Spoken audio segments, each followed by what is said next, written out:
চলছে ত্রয়োদশ জাতীয় সংসদ নির্বাচনের ভোট গণনা। ইতোমধ্যে বহু কেন্দ্রের অনানুষ্ঠানিক ফলাফল ঘোষণা করা হয়েছে। ধারণা করা হচ্ছে শুক্রবারের মধ্যেই নির্বাচনের আনুষ্ঠানিক ফলাফল প্রকাশ হতে পারে। এরই মধ্যে ক্ষমতা হস্তান্তর প্রসঙ্গে কথা বলেছেন আইন উপদেষ্টা আসিফ নজরুল।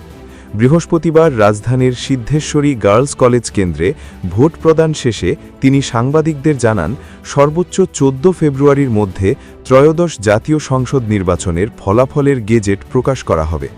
পাশাপাশি 17 থেকে 18 ফেব্রুয়ারির মধ্যে নতুন সরকার গঠন করা হতে পারে। তিনি আরও বলেন, রমজানের আগেই নির্বাচিত সরকারের কাছে ক্ষমতা হস্তান্তর করা হবে। ফলাফলের গেজেট নোটিফিকেশন জারির পর যত দ্রুত সম্ভব নবনির্বাচিত সংসদ সদস্যদের শপথ অনুষ্ঠানের ব্যবস্থা করা হবে। এরপরই নতুন সরকার শপথ গ্রহণ করবে। উল্লেখ্য, বৃহস্পতিবার সকাল 8:30 থেকে ত্রয়োদশ জাতীয় সংসদ নির্বাচনের ভোট গ্রহণ শুরু হয়।